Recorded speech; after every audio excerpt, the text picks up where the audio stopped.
Hello there. It is currently raining outside, mid-May, and I thought I would go through my favorite reads as of recently. I picked out 10 and they're all ones I've read in 2024 so far. I have a couple fiction, nonfiction, art, essays, and poetry books. I'll give a quick synopsis about all of them, what I like about them, and probably read some passages. Unless this is your first time seeing my face, you know that my day job is being a bookseller. What I'm going to show you, I'm not trying to sell you. They're pretty specific to me and my interests. Some of them I would say are quite a hit with all kinds of people. Others are a lot more niched. So just keep that in mind. Yeah. Before I begin, I want to show you my nails. I go through phases where I paint my nails every 4 days for almost a month, and then I'll go like 5 months with never painting my nails. I recently just got the idea of using frog tape to do half and halves, so I quite like it. All right, just wanted to show off. So I'm gonna start off with my favorite fiction novels, because Your Love Is Not Good is one of my all-time favorite books I've ever read, and I finished it about a week ago. I hadn't known of this author before, Johanna Hedva, but I looked them up and they've definitely written themselves into this book. It's about being an artist and the lengths you'll go to be a successful one. There is a lot of self-deprecation, I would even say mutilation, both within the main character and the other artists in her life. There's also some really amazing conversations about queerness and race within this, specifically from the perspectives of femme on femme, as well as being half white, half Korean. There's also this quite interesting and haunting relationship between the main character and her mother. The mother is never actually in it, never really present, but she comes up all the time in this very ghostly, kind of persistent back of mind sort of way. I'm gonna read the ending paragraph to one of these chapters. So for context, when I say Mariana, that is the main character's mom. She goes by her first name. And when I say Nix, that is their family dog's name. And in this scenario, the family dog is sick and dying, and Mariana, who is quite troubled, is not taking it well. Mariana starts to smell of dog. Nix's body flattens. The bed sores grow. I discern shapes in them, continents becoming Pangea. Mariana collects Nix's fur and tries to weave it into yarn, holding out tufts to show me how soft it is. See, some tribes make all their clothes from dog fur, she says, which is a lie, but she makes a necklace of it that smells like grease and wears it every day. Nix lives, somehow, for 4 years in the corner of the dining room. When she finally dies, her stench remains in the house, and I don't think I've ever stopped smelling it. It's why I hate dogs now. That stink, how it settled into my mother's body and became her own. So, that's that. I literally want to talk about this book with everybody. Her conversations around identity are something I want to think more of, and her stylistic use of language is something I honestly kind of need to research. They've set a new standard of writing for me. The other fiction book I chose was Winter in Sokcho. Right off the bat, this cover is so cute. It technically reads horizontally, but the book itself it's normal, it's vertical. This is a very easy read. It is about 150 pages long. You can see here, let me compare the two. There's quite a difference in font even from Your Love Is Not Good to Winter in Sokcho. This is spaced out more, the font is bigger, and if there's one thing about me, it's that I love short fiction. As someone who mostly reads poetry, it works better with my brain. Winter in Sokcho is about this main character who works in a hotel on the border of North and South Korea, where it's quite cold, quite barren, just like a really small town where not a lot of people live, let alone young people. If I remember correctly, she's in her 20s or 30s. So that's who she is. And then there's another character who's this French man, a comic book artist, and he stays at this hotel during his travels. So the whole book is just about their interaction for the week that he's there. That is literally it. That's the whole book. And it's kind of boring, but that's what I like about it. The reason people often like romance books is because they do follow a formula, and that predictability is very comforting. It's not high stakes or high mental energy to read them. The same is true for what's considered cozy mysteries. They're the ones that, again, have a bit of a formula. You know what's going to happen. It's a relaxed, mildly humorous kind of whodunit. And I'm someone who really sees the appeal in that. I just personally don't read a lot of mysteries or romances. So I've had a little bit of a gap of subdued, calm literature.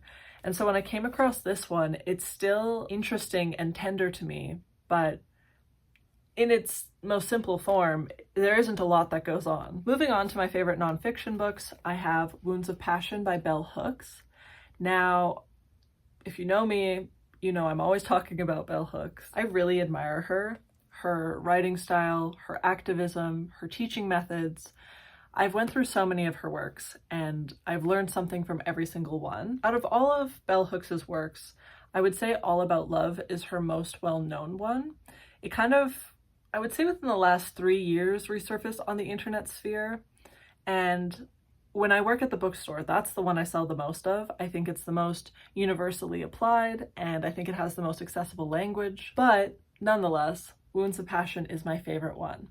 And I only recommend this one to people who are writers or aspiring writers. Bell Hooks talks about how writing is the most secure and consistent relationship she's ever had, and talks about it in various stages of her life, when she's young, middle-aged, older. No matter what happens in life, she always has the ability to write. And so I find this book quite motivational, and I've found my own solace in it. But then on top of that, she does talk quite a lot about race and spirituality in this, in such, really heart-wrenching, potent ways. I remember really taking note of a section in the first half of the book where she talks about being one of few Black people in university in her time, and how in the creative writing sector, she really felt disconnected from the people there. In this book, she talks about how she dated the only other Black poet in her university, and their tumultuous relationship, how they were quite toxic, and by they, I mean predominantly him. But she has these lines about how that was the best she could get, because even a toxic Black man is better than dating a white man. And in this section, she says something like, I can never fully love a white person with my whole heart. You know, just some really powerful things that I think is very important to hear about and to absorb. The other perspective on spirituality I found quite interesting as someone who grew up quite religious, explored a train of different religions, ended up atheist for a while, and then kind of made my own spirituality. That's a slight branch of Taoism. It's complicated. Hearing her relationship with spirituality, especially amongst a rather difficult life, how it's been there for her and how it's failed her, I also took a lot of value from. Next up, which I would say is the most well-known one, is The Body Keeps the Score. I finally got around to reading it. I saw so many people posting passages from it on Instagram and eventually caved, and I also love it. It's essentially about how childhood traumas can turn into physical ailments when you're an adult. And this book really hit close to home. There were a few cases that the psychologist reported on that felt like I was just reading myself, reading about my traumas, reading about my health issues, and seeing such clear connections was a lot. And it took me a while to read it. I needed breaks and needed time to process the things I was learning. It's also like 400 pages, so that's part of it too. But I did discover something. This book has, I think, maybe the first 300 pages or maybe the first 250 free on YouTube. There's a part 1 and a part 2, and I think each of them are about 4 hours long. However, it doesn't have the full audiobook. There's like a big section of this book still missing, but if The Body Keeps the Score seems both interesting and daunting, that's a place to start. And also, as like a quick note, even if you don't feel like you would connect to having the childhood trauma, physical ailment pipeline, there is a lot of really interesting research about mental health throughout the years. It starts off talking about PTSD before the name PTSD was around and how psychologists used to treat veterans. And it talks about how there was a big push into understanding that when women were coming forth with sexual assault and rape allegations, and how similar both people, all women and veterans, experience trauma and react to it, and the ways that both types of people neurologically change. And then from there proceeds this timeline of different kinds of people psychologists witnessed having more traumas as different world events happened. There are branches explaining what kinds of medications came out of those times, ones that actually did more damage, ones that did better than they could have ever imagined. They also talk a lot about naturopathy, which I found surprising for a psychology book, but they did talk about all these organic ways to improve mental health outside of medication that have been consistent throughout the years. And I feel as though the authors did a really great job attributing them to different cultures and tribes that originally introduced these methods. Okay, so my phone was dying. I'm charging it while recording now. Things might have moved. We're gonna talk about art books. So I really loved this one called Colors of Film, the story of cinema in 50 palettes. This book has a brief intro talking about the importance of color in cinema, how you can notice throughout history different trends of colors, as well as the fact that our meaning behind colors changes all the time. It's always in flux. And after the intro proceeds various pages of color analysis. So this book provides both color theory and movie recommendations. And here are just a couple more examples of that. The other book I picked is It's Lonely at the Center of the Earth by Zoe Thorogood. It's a graphic novel and uses the most interesting coloring, paneling, and art styles to personify anxiety and depression. The characterization of her internal world is just so intricate and interesting. We go from pages like this to this. Sometimes it gets really dark and quote unquote too real. And then other times there's just comics of knuckles and this like absurdist humor that gives you such a whiplash from the rest of it. It's just so well done and highly entertaining. I would recommend it to anybody who likes reading graphic novels. Let's do poetry next.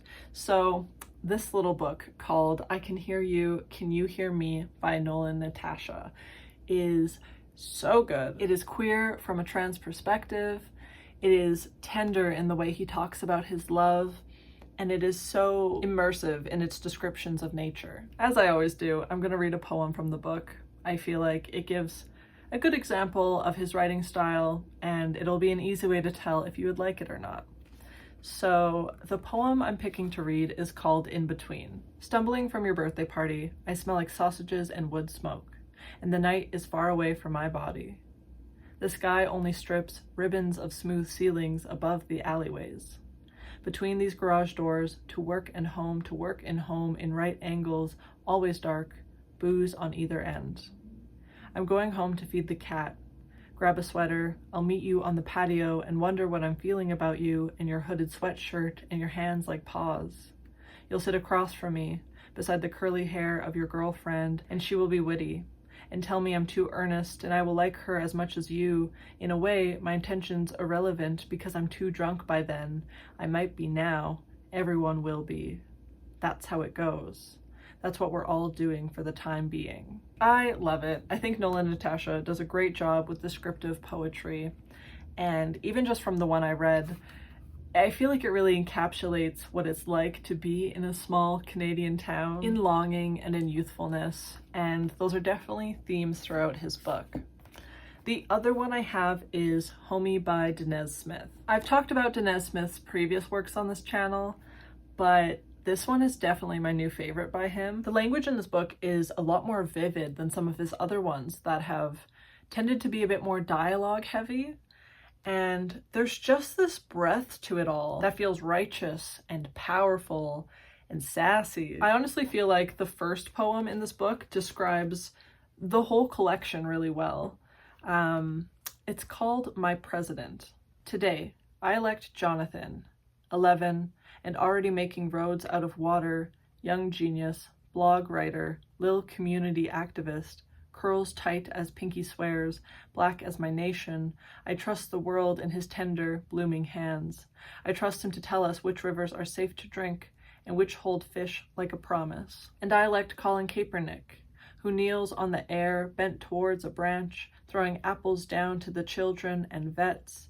And Rihanna is my president, walking out of global summits with wineglass in hand, our taxes returned in gold to dust our faces into coins. And my mama is president. Her grace stunts on amazing brown hands breaking brown bread over mouths of hungry until there are none unfed. And my grandma is president. And her cabinet is her cabinet because she knows who to trust with the pan, who knows how to skillet wins the war. And the trans girl making songs in her closet, spinning the dark into a booming dress, she too is my president. And Shonda Rhimes is my president. And Nate Marshall is my president. And the boys outside Walgreens selling candy for a possibly functional basketball team are my presidents. And the bus driver who stops after you yell wait only twice is my prez. And the dude at the pizza spot who will give you a free slice if you are down to wait for him to finish the day's fourth prayer is my president. And my auntie, only a few months clean, but clean, she is my president. And my neighbor who holds the door open when my arms are full of laundry is president. And every head nod is my president. And the birds, and the cook, and the single moms especially, and the weed dealers, and the teachers, and the meter maids who let you slide, and the cab drivers who stop. Danez Smith just has such a refreshing voice, especially for how doom and gloom poetry can be sometimes. His works are very forward moving. All right, and then I have a couple essay collections. So the first one is Working Girl on Selling Art and Selling Sex. I got the advanced reader copy of this, so if you order it, it would look a little bit different. She has a commentary on the similarities of selling your body and selling your art pieces, what it means to monetize such an intimate thing to yourself, and on top of that, the people who are buying these things, which in her experience for both sex and art are arrogant old white men. Reading this book at times feels frustrating because of what she has been told and the way she's been treated. She's very raw and earnest about her experiences. But what I particularly like about this selection is she has so much ownership and non-shame throughout it. It very much comes across like, here's some fucked up shit that also I did kind of like. And another thing I really like about this book is it does a really good job at showing you the kind of strength and beauty it takes to be a sex worker. You know, as I was going through this, I was like, I am not cut out for this life. You know, like it takes this kind of grace with grit, assertion with submission, and how these elements exist within the conversations and physical interactions with generally old men, and how they happen quickly and with a power imbalancement, and just all the nuance it takes being successful in the sex industry. It's just such an insightful book.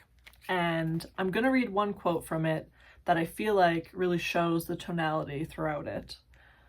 My ambition is to be unmanageable, that people swallow me and at the same time cannot digest me. The other essay collection I have is Borealis by Aisha Sabatini Sloan. Aisha talks about her experience being a Black lesbian living in Alaska. And I originally picked this up because I'm doing a research project about queerness in correlation to nature. And I can't really say much about the project yet.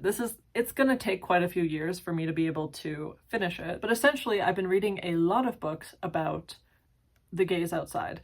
And this was one of my favorite ones that I found. I want to read from and explain a particular section where she's talking about seeing herself and or not seeing herself within nature.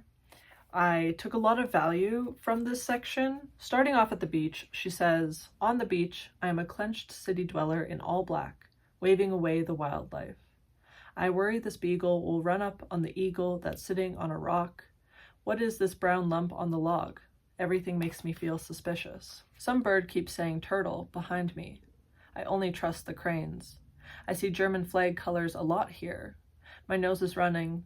My eye has been twitching. The rocks look like whales in the bay. This dog just faced off with me, leashed. I probably stink of fear and diarrhea. I think the water is making me sick.